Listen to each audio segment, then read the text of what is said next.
Kevon, Keith, and Jason of After 7 in the building. What's up? From Indianapolis. That's right. Yeah, you know, I actually did radio in Indianapolis for a little while. I was there in like late 1999 through 2000. And matter of fact, Kevon, when you did your solo project with 24/7, that was a hit when I was there. I remember playing that on my show. Yeah, I came through there about that time, too, as I recall. Okay, yeah. So, yeah, got much love for Naptown in the building.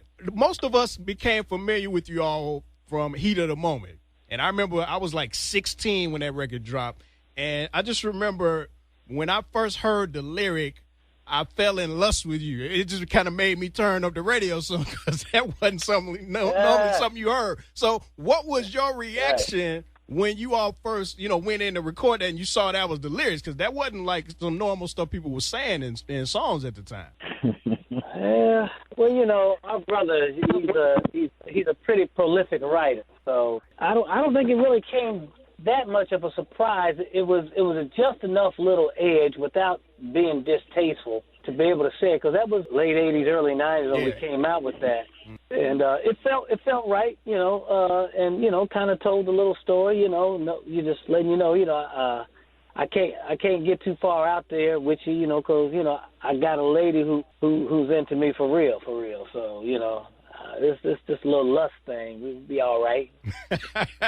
and not only that, musically, it was right on point with what was going on at the time. And I'm gonna tell you something from the teenagers. I know adults loved you all, but that song alone, even though it wasn't your biggest hit, that song made you all seem cool to the kids who were coming up at the time. Like after say, yeah, they cool. Yeah, we want to see what else they gonna come with after that. Wow. Okay. Wow. I hope it worked that way. Yeah, it did. Now, what's interesting, a lot of people kind of forget because you all ended up with a nice little string of hits. The next single you all released after that didn't do quite as well, don't you think? And I remember a radio station in Chicago at the time and some other ones as well. They were playing another cut off the album called One Night.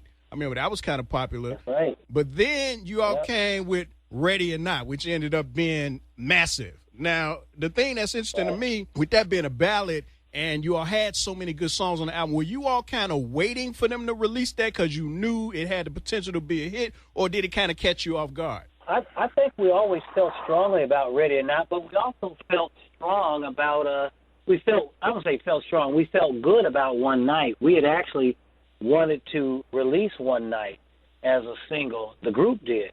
But the co-president of the company felt like he thought that, Don't You Think would be the song to release.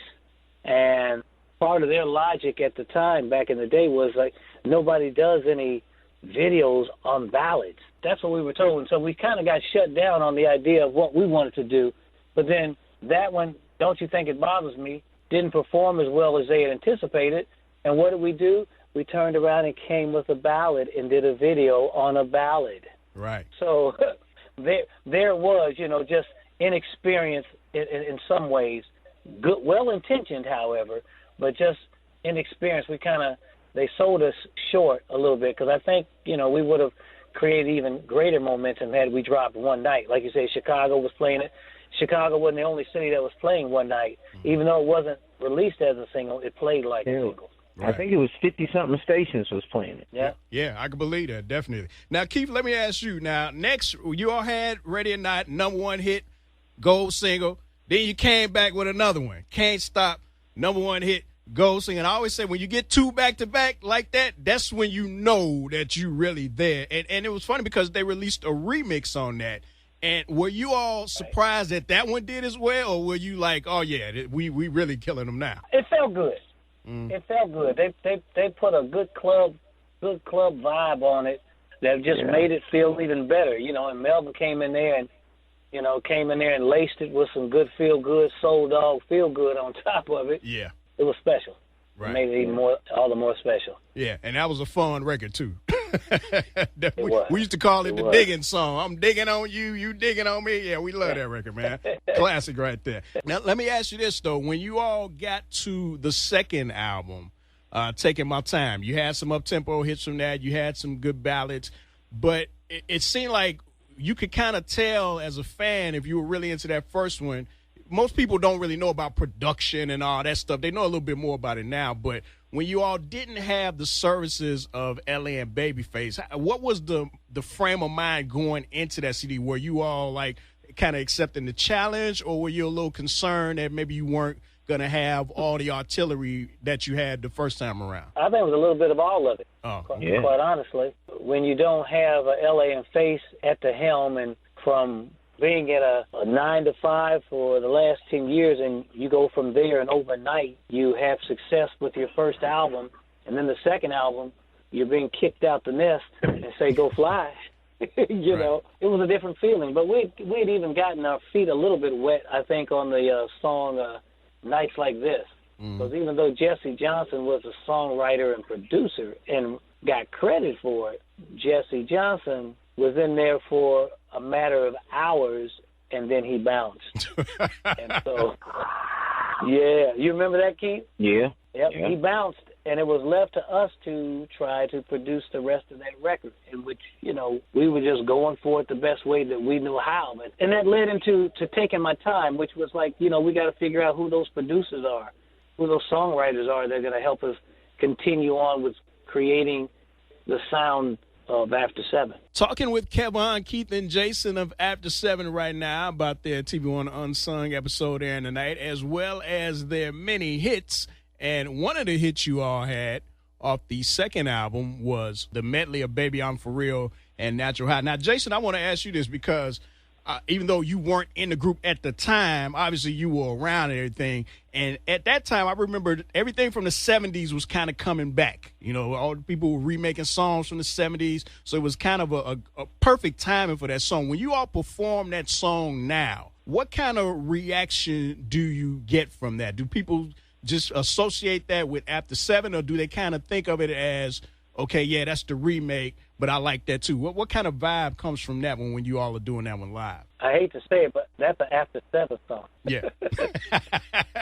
No, and take nothing away from the originals, you know, because they did their thing on it, and we were fortunate enough to be able to come behind them and put our own little twist on it. And we had the opportunity even over the years to perform with them at one time on stage, and they in as much told us that they appreciated what we did, that we didn't hurt it, that we didn't hurt their song. We actually did it justice. So that was a good thing to hear from them. But I think when we perform it today, I think it's so entrenched in terms of the catalog of After 7. People buy it as After 7. Some youngsters may not even know that it was actually performed by the group, the originals, initially. Right, and which is one reason why it was a perfect song to remake. I remember saying that when we filmed. Now, let me ask you this, though. When you all did the third CD, Till You Do Me Right, I remember that whole CD kind of had a little bit more of an adult feeling. You know, the first two, you had the dance stuff and the ballads. The third one, you all kind of smoothed it out a little bit more. Did you all do that intentionally, or is that just kind of the way the material kind of turned out for that one? I think it kind of turned out that way. We were able to have Faith come back to the table, you know, and Melvin and I, we kind of co-wrote on some of the songs on the record. I think that's the record that Keith Andes was on, too. So I think it just kind of turned out that way. We just kind of started to lean a little bit that way. It felt a little bit more mature, I suppose. It was more of a groove album, I think, you know. Yeah, definitely. Well, hey, tonight, After 7, Unsung on TV One. First of all, everybody is excited about this that I talked to, and we definitely look forward to seeing the episode. A lot of groups have been kind of back and forth with whether or not they should do an unsung, because people are feeling like, oh, well, we not unsung, that don't apply to us. But it seems like it helps everybody who does the show. Did you all have any reservations about doing it, or were you all like, oh, yeah, let's make it happen? From my end, at least, there wasn't any reservations because I saw the platform as being, you know, both multifunctional. It gave us an opportunity to talk about what's new, to honor what happened before. But I could understand how certain individuals may have been a little bit hesitant because there's still a whole lot to come.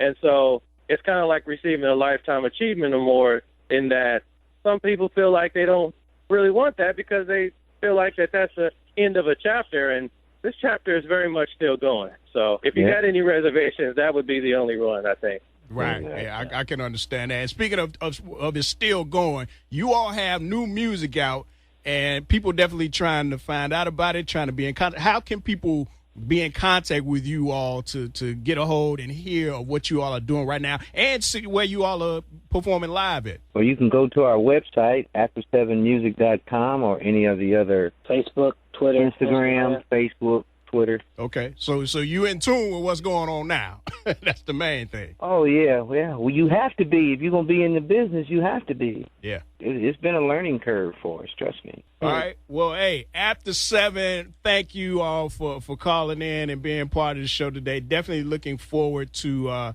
the episode tonight on TV One. It airs at 7 o'clock here in the Dallas-Fort Worth area. If you don't catch it the first time around, it comes back on again at 10 o'clock tonight and then again at midnight as well. I'm actually in the episode. It was an honor to be a part of it. When they said After 7, I said, oh, yeah, I'm in that one. Yeah, love it. Love it. Definitely. So everybody check it out. Hit up the website, hear the new music, and be a part of what's going on with After 7. We definitely look forward to it tonight. And congratulations on everything you all have accomplished from the very beginning up to now. We look forward to hearing your story and seeing it. All right. Appreciate you, man. All right.